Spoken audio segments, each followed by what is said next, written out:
Welcome everybody to an episode of Mindset You. I'm Jason Moreno, aka Punchline Jay. We got Moses Santos, aka Moody Mo, and then we got Rances, aka Mr. Roboto. I know it's something else, but I go with Mr. Roboto now. It just sounds more fancy. Since it's episode 69, I figured what better episode to talk about sex. Because, I mean, we're adults. We have it sometimes when we're lucky enough. When we have the energy too.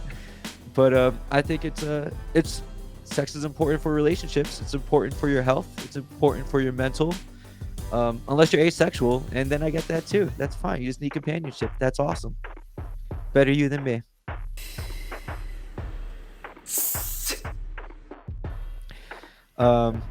Is Rancis? Oh, Rancis is there. I thought he was frozen for a second. He blinked. That's awesome. He was calibrated. He was calibrating. Yeah, you gotta take off your parental settings today, buddy. Okay, because we're gonna talk about sex. You know what when you saw me like blank out there, I started thinking about, you guys watch Game of Thrones? Yeah. Mm-hmm. You remember the soldiers that they were castrated?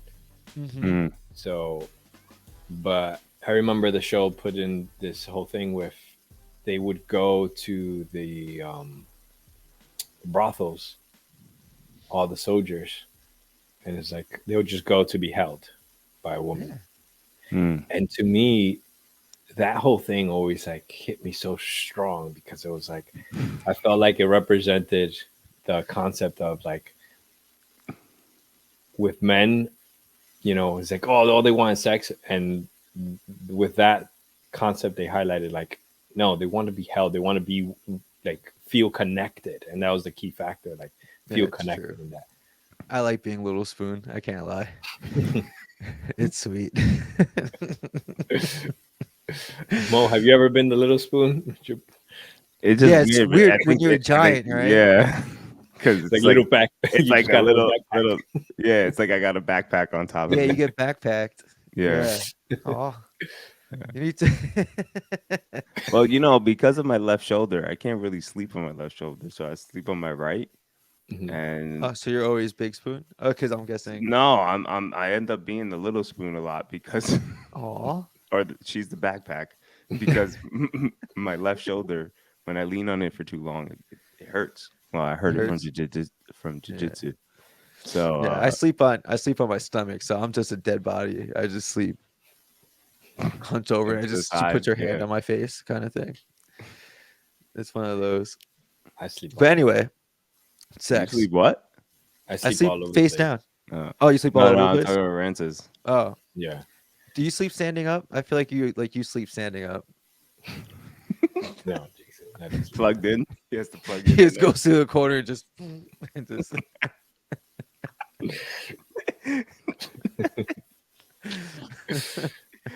plugged in. Talking about that. Plugged in. Yes. You know the whole Mormon soaking. What's that? Yes, I learned about that because of the show Letterkenny. But yeah, isn't soaking kind of just when you insert it but you don't move? Yeah. Yeah. So right? yeah, so the Mormons, they like with their religion, they're like, no, we can't have sex. It's not technically sex. It's not technically sex because we're not thrusting. So they soak, right? Which the whole idea of the word soak sounds disgusting to me. Yeah. So I called it baking, and it's kind of like baking. How I get my wife to get started. It's like, I'm really tired. All right, so let's just bake. And then obviously that leads to the fact that she's like fine is so funny to me. You're like, whatever. Well, my wife has a very high libido. Okay. Like, very high. So it doesn't take much convincing. It's more like the logical aspect of like, I got to be up at 5 a.m. It's like 11. Yeah. Got to go to sleep, you know? Yeah. Like, well, if you wanted a race, I got you. Like, we'll sprint to the finish line today. Well, no, that's funny because like me and Ash have been together for almost 3 years now. Basically married. Getting married in August, by the way, guys. Yeah, at the end of August. Are we getting invites? In City Hall. Yeah. Oh, it's a City Hall thing. Yeah, I just found out. I found out last week. She went, Nice. That's "Hey, interesting. 28th, we're doing this," and I was like, "Yeah." Um, but it's one of those things that with Ash, she's such a sweet girl that she never knew how to initiate sex sometimes. It's always on me to initiate. So when she would want to do sex, she's like, "Hey, big guy, how you feeling?" And I'm like, "Get away from me. What's wrong with you?" Kind of thing. And I will always be like, "Dude, if you want to initiate, just grab it. I'm that easy that you literally go, Wake up. mine. I go, you got it. I'll give it to you." So maybe like the past few weeks, she's finally like it's finally like sunk in, Hmm. and it's been great. That's It's been interesting great. It's so funny. because Um, Paula and I have had that conversation too about like that because I think with men and women it's like it's kind of the roles, right? We get used to those roles where men is like, okay, that's what you want, whatever, and women is like, okay, we'll allow it, right? So yeah, then when it's like admitting like, hey, I want that, I think it's like a big dynamic shift, you know. But also there's this whole level of rejection that hmm Hmm. women don't have to deal with when it comes to that. So yeah. it's like they're putting themselves out there with the possibility of getting rejected, and it's like that's No, it's no. true.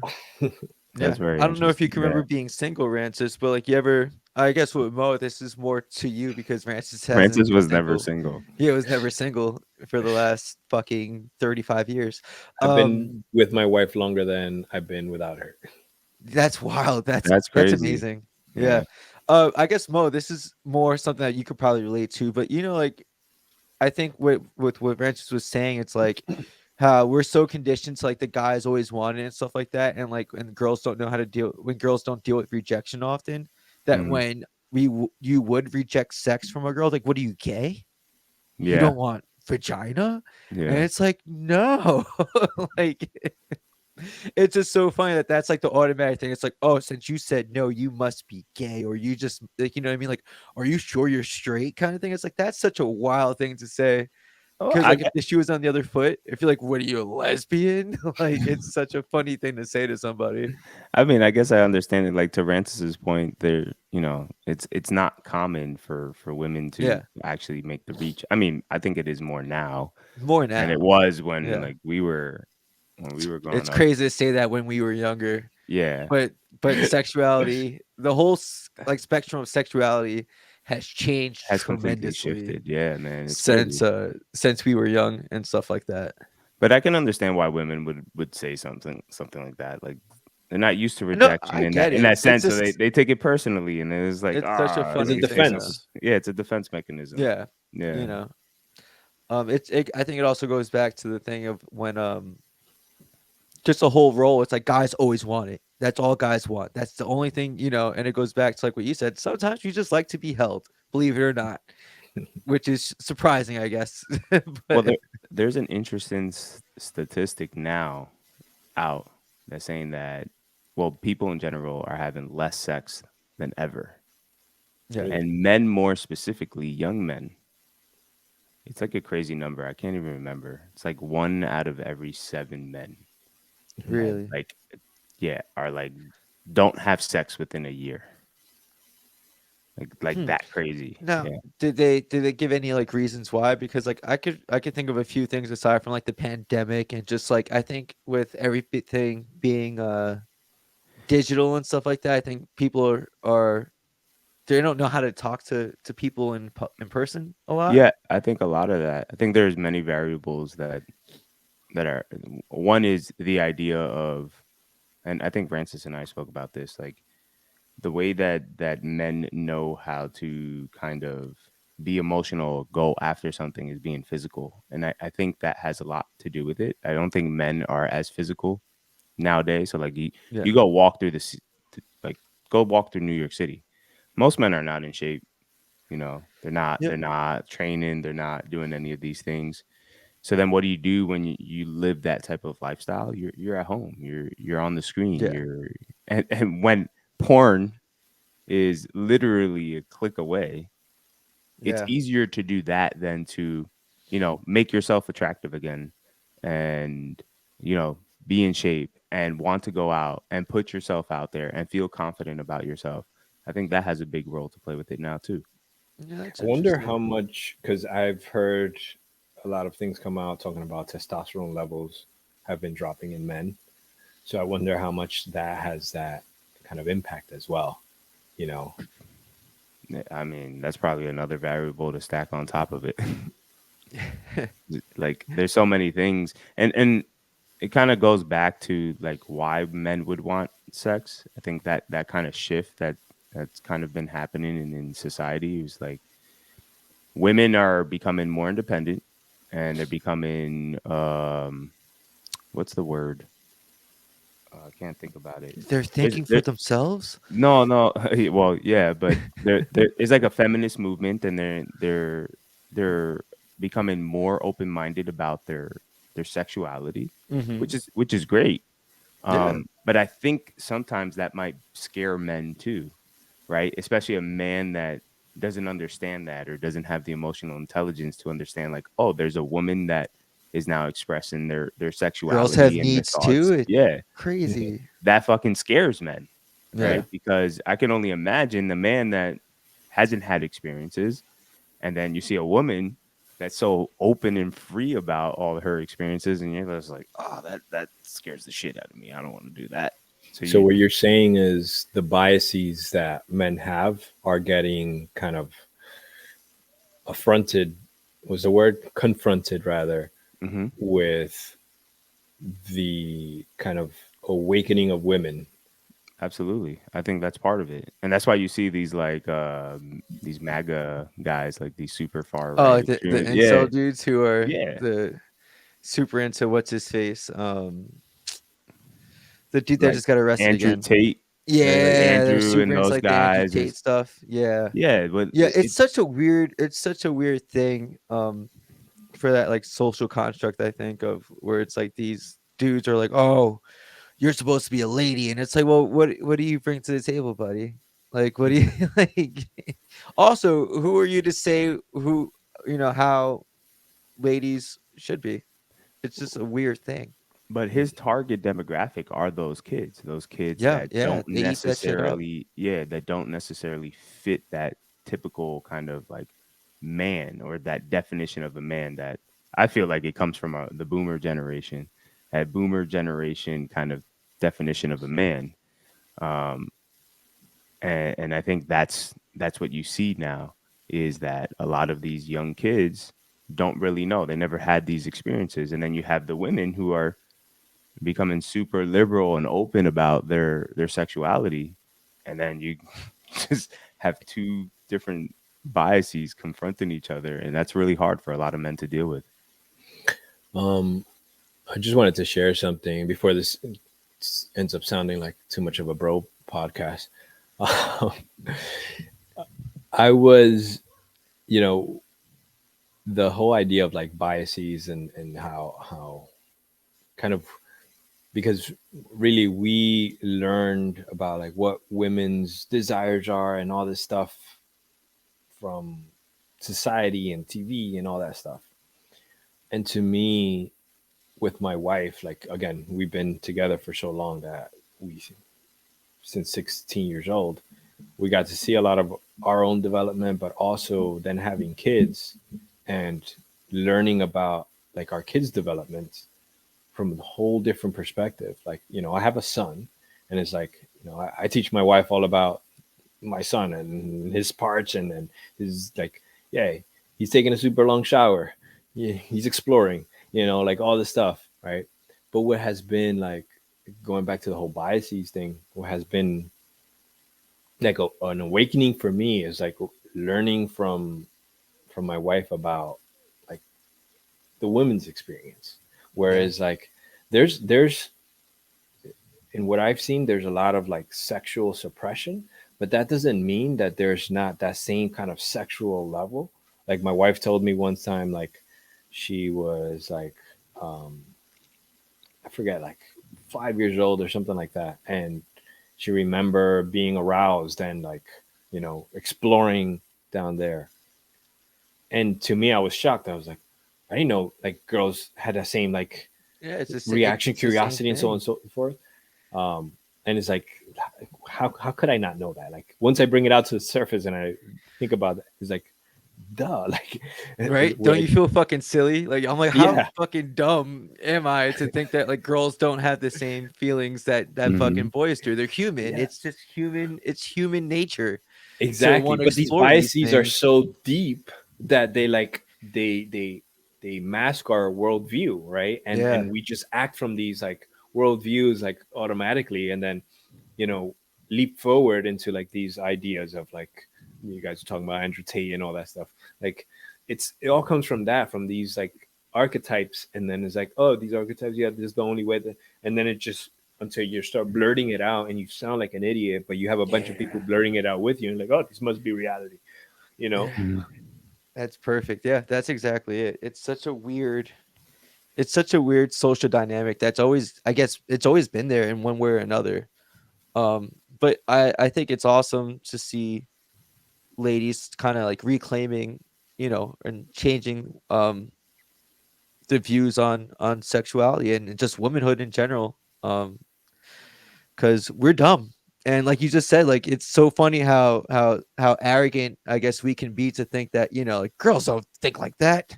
Girls don't have those feelings, they're ladies. And it's like, But you no, get that's not. you can also argue the same thing for men. It's like No, how it's for in general. Yeah. yeah, women think men all want is this like kind of sexual experiencing. But going Yeah. back to Rancis's point, is like this idea of intimacy, and then also what intimacy looks like on a spectrum. Like it's Yeah. not just sexual intercourse; it's a whole It's bunch of not. other things too, Yeah. right? And I think that's I also think interesting. Mhm. Oh, sorry, continue.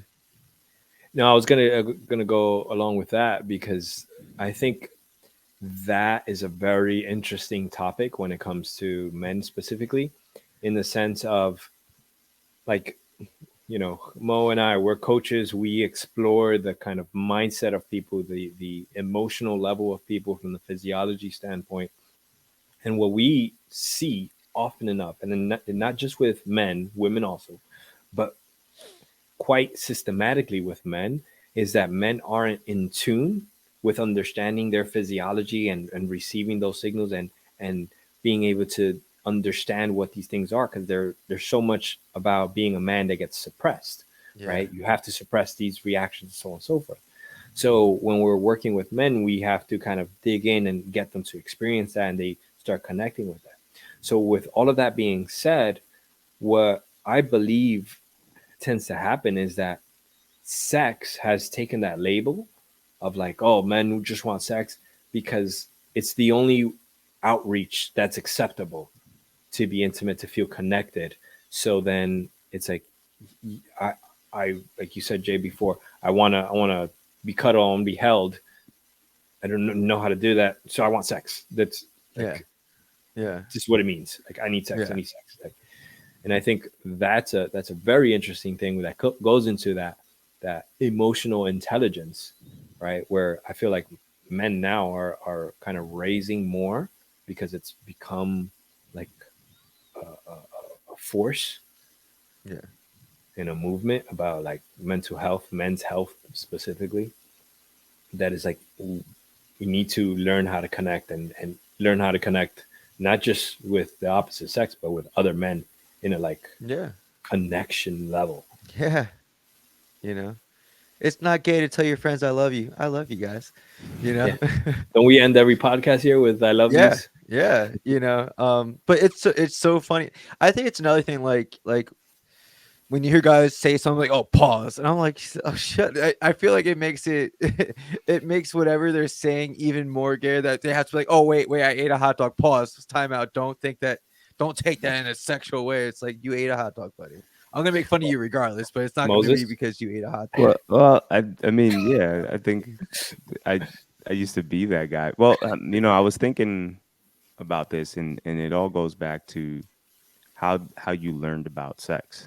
Yeah. And I think it depends on your culture. Like Jay, I I don't think I ever told you this, but a lot of my like initial experiences in terms of like knowledge of sex came from Jay.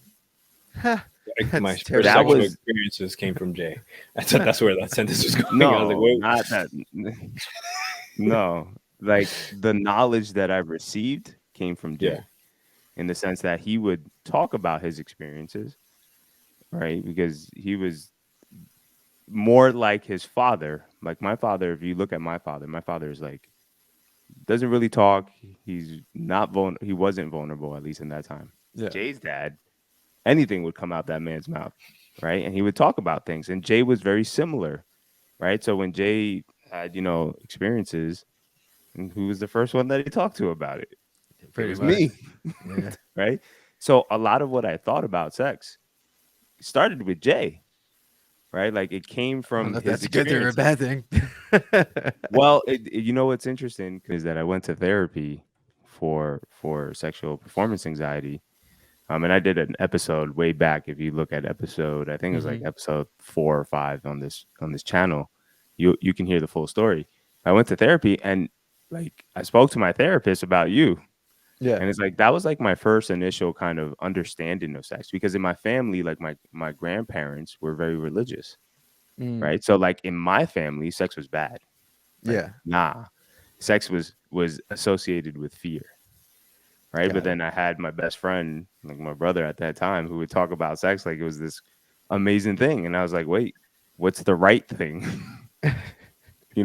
So like I grew up with this idea of sex that was incorrect, and I'm sure I'm not the only one out there. Like a lot Oh of no, it a happens lot to of men. That's everybody. why you'll hear like, oh, pause, right?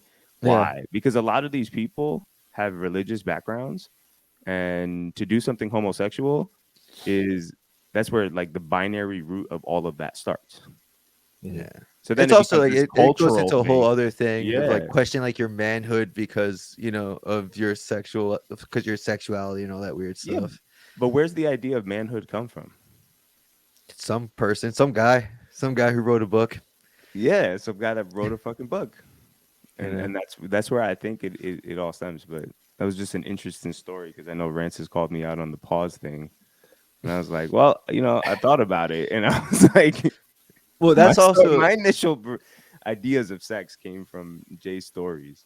yeah, but that's also like when like you would say pause and stuff like that. I thought like I always made it a habit to like always like grab your butt and put my hand in your back pocket Yeah. and stuff like that when we go out. Like I try to make Mo feel as uncomfortable as Jay possible. started doing that as he got older. Yeah. Yeah. He started to relinquish. And Yeah. by the time he got to me, he was like, I was like, what? Pretty Really? much, yeah. There's nothing you can't phase Mo anymore. There's nothing that you can do that can phase that kid anymore. Because that whole thing, I was like, it's more funny than it is anything else. And I think that if people just embraced the funniness of just anything, of just growing out with your friends and not putting labels on shit, it's so like, put a finger in your butt, fine, it's fine. Nobody's gonna judge you. What I was gonna talk about is like, because it was interesting, Mo, you talked about like your parents and that structure. I want to hear a little bit about Jay's. And with my family, like it's interesting. So number one, I'm Dominican, right? So Yeah. there's a strong, when it comes to men, there's a strong like sexual culture with Dominicans, right? So to give you the example of that, there was this like unwritten rule in my house that I had to lose my virginity by 13. Okay, so and it was unwritten until it was said. Like my brother said it, and I was like, I knew it. So like my dad lost his virginity at like 15, and my brother lost his virginity at 14, and then so I was expected to lose my virginity by 13. It was like this weird thing, and it That's was so never Dominican. That's yeah, it was never like really said. And then one day, my brother was like, "Yo, 13, did you you got a record to keep?" And I was like, I'm not making that shit up. And my dad would be like, "Oh, hey, Julie, what's up?" And I'm just like, "What the hell?" So, like the whole flip side of that, like sex is bad type of thing that you were talking about, Mo. Like it was a really like peer pressure level to actually do it. Yeah, to like have sex. And to me, like I have two brothers, right? Who my one brother is 5 years older than me, and my other brother is 11 years older than me, so much older. And the one brother that's 5 years older than me, our rooms were right next to each other in the basement. Okay, I don't know if you guys get where this is going. He would have a lot of guests over. Yeah, you heard a Right? lot. Yes. Yeah. And like there was also no kind of like you were talking about with Jay, like there was no like, oh, we don't talk about that. Like it was something to talk about, to brag about type of thing. But then with my sister, it was very different. Different whole perspective. Girls, with girls it's different. They're supposed to be nuns essentially. Mm-hmm. So like for me, and again, me and Paola had been together for so long.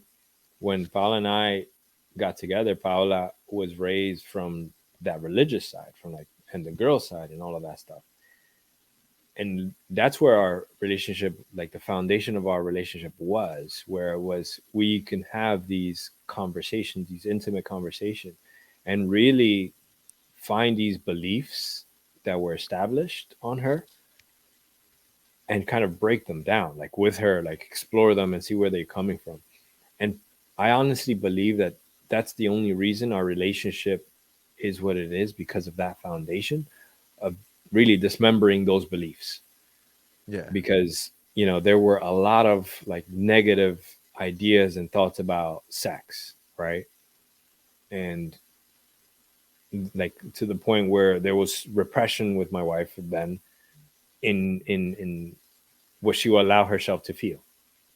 So once we got over like that and really got intimate in that way, like, and when I say intimate, I mean from that emotional level of like the safety, the exploration, and the knowledge. So even back then, like I used to read so much like about sex and all types of things, but like I used to back then. So for the younger people, websites would have like forums, right? Where it's like Reddit basically, but within each website. So there was like this website called Sex 101, right? And you had these forums and you talk about all these things, which was a great experience because it was all doctors on it. Oh, really? Yeah, it was all doctor like that were the moderators, so they would give real information, not like just porn stuff. Yeah. So like I used to research a lot. So with that, I was able to, share with Paula. She would go on the forums and so on and so forth. But that foundation established for us to really be open and free with each other and explore each other's bodies, each other sexually in all types of ways without like any of those taboos. Because I think those taboos, like I said before, like they suppress. Oh yeah. You being able to orgasm. Like when I heard that, like a big percentage of women never experience orgasms, I was like, what the hell? That's insane, right? That's insane. Yeah. And I think it's that. I think it's very emotional suppression. It is. But going back to how I was raised, like Mo said, my parents were open. They're like, not gonna lie to you, sex is great. Wear a condom. Don't bring a child into this life because you're a child and you can barely wipe your own ass. So what makes you think you can wipe another kid's ass, kind of thing? They gave him a bag of condoms. It was like a huge bag of condoms. Yeah, my mom chased you when you went to prom. She chased you out the house with a stack of condoms. Yeah. She's Dominican. Be careful. That was my experience. That was literally the line.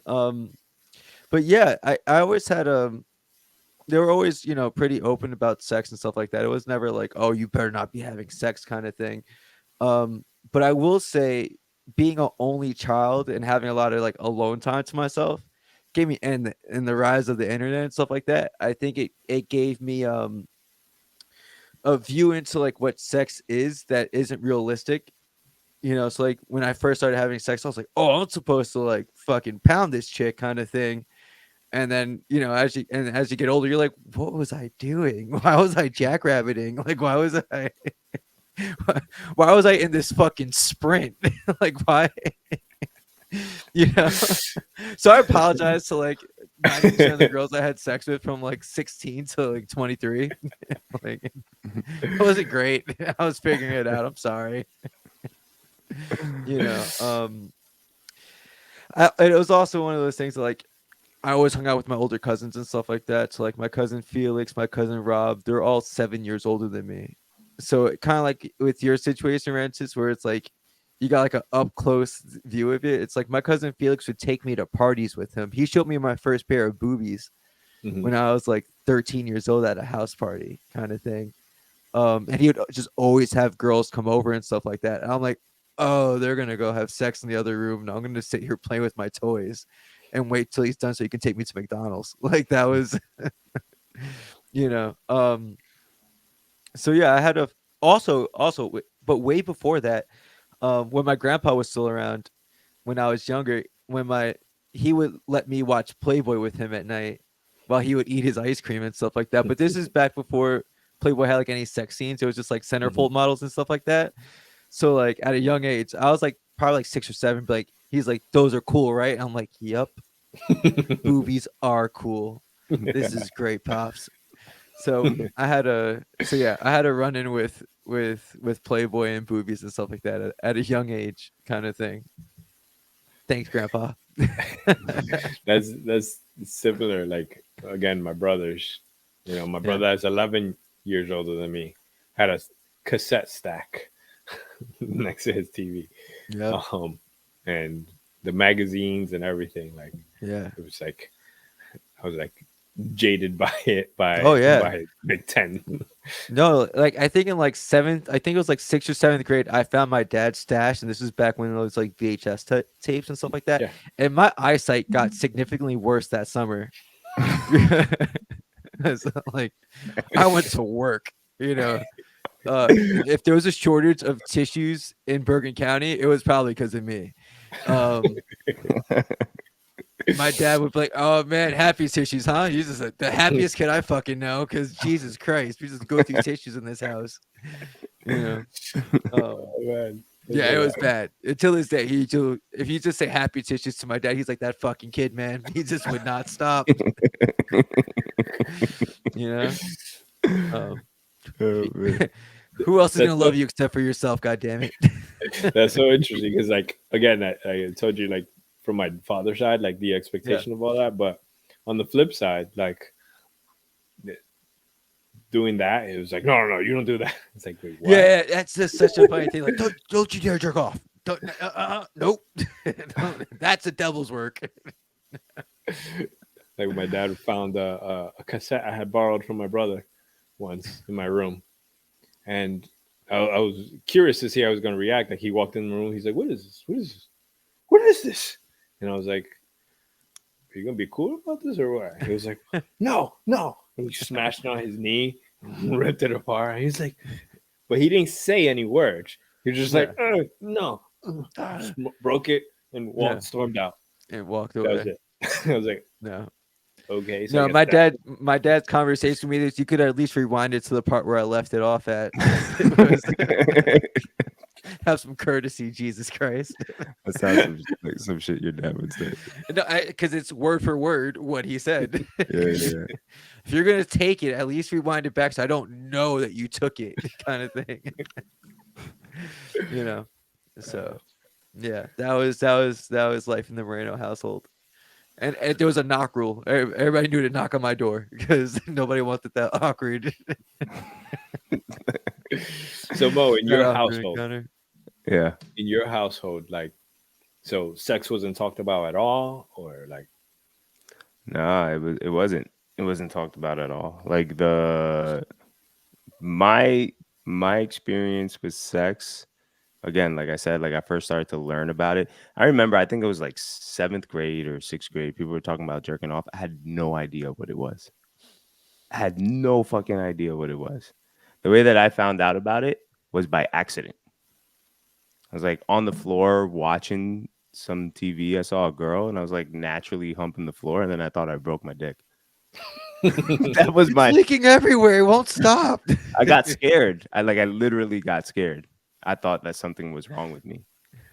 And it was right before a baseball game. I remember it. It was right before I had a baseball game. I was like 12, 13 years old. And I was like, what just happened? And then I was like, oh, this is what they were talking about. This is great. And then that's what Jay, Jay was talking about these things. But my parents never spoke to me about it. And the thing was, there wasn't much like privacy in my house at that time. Like, because we lived in a small house. And there were 2 women. My sister was always in my room with me, right? Because we shared the room. So like I grew up this way, not knowing about these things. So like as I got older and started hanging out with Jay, then started to understand like, don't blame this on me. Don't blame masturbation on me. I have a question. No, I'm not blaming my masturbation. No, I didn't jerk him off. I have a question, Mo. Yeah. So like it was not talked about, but like it wasn't implicated as a negative thing either. Like it wasn't talked about in that sense. It wasn't like they didn't shame me about it. I wouldn't say that they shamed me about it, but I would say that they kind of warned me of the consequences of it. So they would talk about the negative aspects that could happen, like getting a woman pregnant. Like that was a big fear of mine that stopped me from like wanting to have sex with women at a younger age, right? Like I didn't want to be the dude that got a girl pregnant at like 15 or 16 years old. The other side of this was like the religious side, right? Like my dad was a little bit more kind of liberal about it in the sense of like, you find somebody that you really care about to do it with, right? Like as I got older, but like my grandparents and, my mom really didn't talk to me about any of this stuff. But my grandparents were like, the Bible says this, this, and this. And, but my grandfather was like a little playboy when he was younger. So it's funny how that works, right?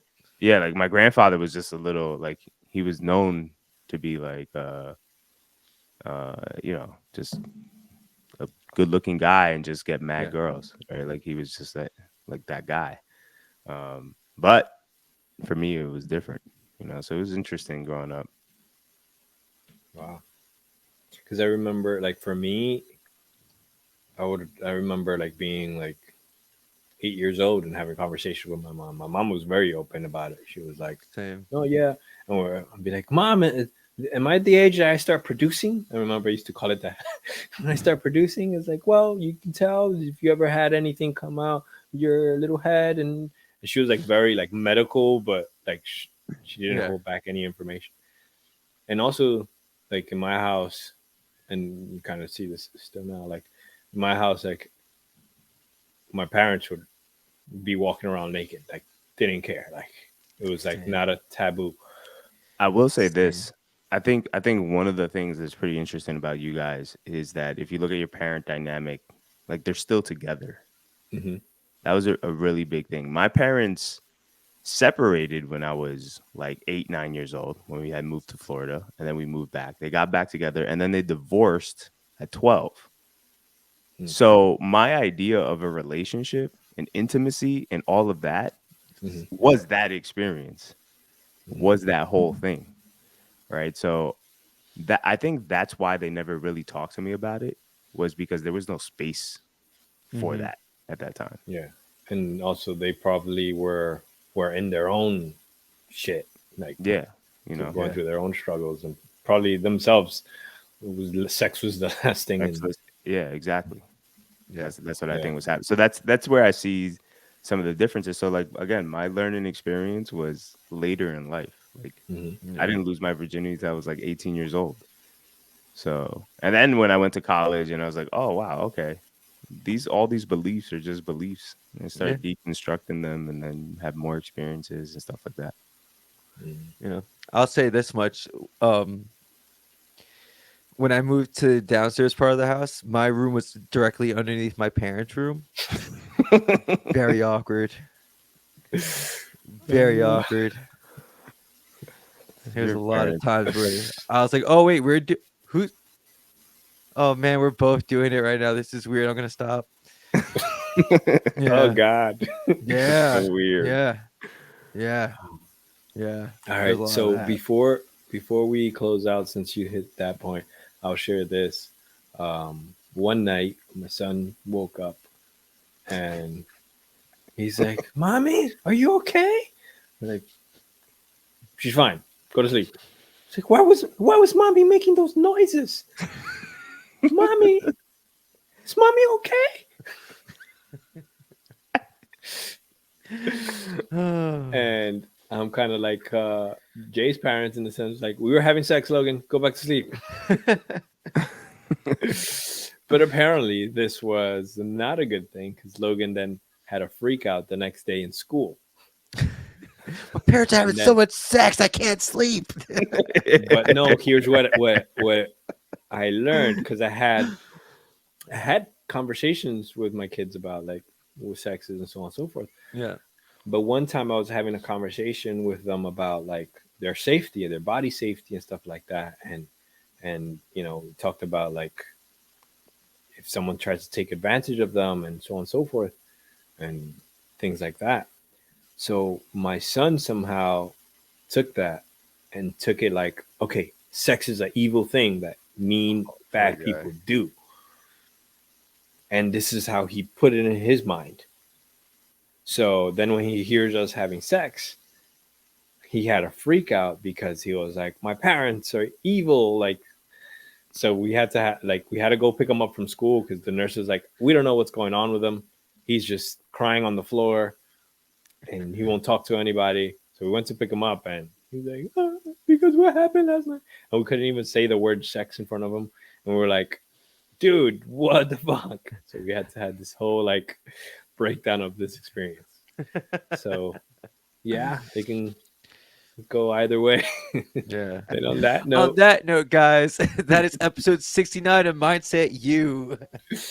I just kicked my computer. Sorry about that. Don't forget to like, subscribe, and find us anywhere you want where you can find podcasts, which is what? Apple Podcasts, Google Podcasts, Spotify. You could find us on iTunes, right? Or is iTunes still a thing? Is that a thing still? iTunes, Apple Podcasts, Apple Music. There you go. Apple Podcasts, Apple Music, and on YouTube and VitaProject.com. I think this is actually fun. Mm-hmm. So if you ever want to watch the videos, you can, on Spotify, you can either listen or watch the videos. Yeah, that's the cool thing about Spotify. But yeah, love you guys. This was fun. Learned a lot. learned a lot about each other. Yeah, it was fun. Yeah. And that's it. Until next time. It won't be about sex. Or maybe it will. I don't know. Maybe we're a sex podcast from now on. That's it. We're just gonna talk about funny times. And yeah, that's it, guys. Yeah, by the way, comment on the podcast. Let us know your thoughts. Let us know some share of your funny stories. Yeah. Tell us your first experiences, what it was like growing up with sex. Was it a sex positive household? Like, is that like the way to say it now? Was it a sex positive household, or was everybody against it? Was it like Footloose? You couldn't even dance. You're not. All right, guys. Thank you so much. Until then, love you guys. Bye. Peace.